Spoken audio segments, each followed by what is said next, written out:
আপনি নিজে সবচেয়ে বড় শত্রু। মানে যা করলে আপনি ধ্বংস হবেন, টেনশন, রাত জাগা, ব্যায়াম না করা, অলসতা, বিলাসিতা, খাওয়া, নিজের শরীরের যত্ন না নিয়ে, ব্যবসা নিয়ে ব্যস্ত থাকা, চাকরি নিয়ে ব্যস্ত থাকা, এটা নিয়ে ব্যস্ত থাকা, ওটা নিয়ে ব্যস্ত থাকা, পরিবার নিয়ে, ছেলে মেয়ে, সন্তান নিয়ে, দুনিয়া নিয়ে, হেই নিয়ে, হুই নিয়ে, সব ব্যস্ত, কিন্তু নিজের জন্য সময় নেই। তাহলে এই যে আপনি ব্যস্ত, এই যে এত ব্যস্ত, হ্যাঁ, এখন যদি আপনি বিছানায় পড়ে যান, কাজ করবেন কেমনে?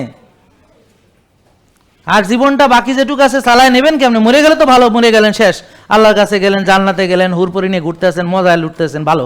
কিন্তু যদি না মরেন তাহলে কি হবে? এই সাফার করবেন যতদিন আজরাইল না আসবে। এই যে ক্যান্সারে কষ্ট পাবেন যতদিন আজরাইল না আসবে, যে প্যারালাইসিস হয়ে পুঁছে গুলে যাবেন, তো এটা কি ভাল লাগবে? এটা মনে মনে কল্পনা করেন না যে আপনি আপনার যত্ন না নিলে সেটার কনসিকুয়েন্স তো আসতেছে। এখন ছোটবেলায় টের পাচ্ছে না, বিকজ আপনি এখনো তরুণ, ইয়াং, তো বয়স বাড়ার সাথে সাথে দেখবেন যে টের পাবেন।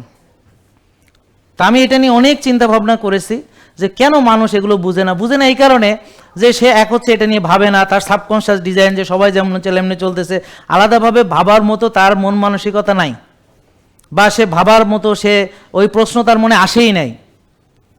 জাস্ট যেভাবে সবাই চলছে, খাচ্ছে, ভালোই আছে, রোগ হয়েছে, প্রেশারের একটু ওষুধ খায়, সবাই খায়, সো ইটস ওকে।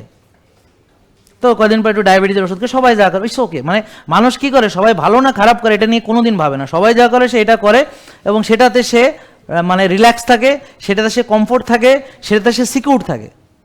কিন্তু সবাই যেটা করে না, এটা করতে গেলেই সেটা ভালো কি মন্দ বিষয় তা না, সে ইনসিকিউর ফিল করে, সে নিজেও ইনসিকিউর ফিল করে, এবং আশেপাশ থেকে সে কি ফিডব্যাক পায়, হে তুই এটা করিস না, এটা করিস কেন? মানে সবাই না করলে একটা জিনিস, যে কোনো, ধরেন আপনি যখন রাসূল সাল্লাল্লাহু আলাইহি ওয়াসাল্লাম বললেন, সবচেয়ে সত্য দাওয়াতটা দিলেন যে হ্যাঁ তোমরা তোমার সৃষ্টিকর্তা আল্লাহ রব তাকে মানো, হ্যাঁ, এর চেয়ে বেশি আর কি।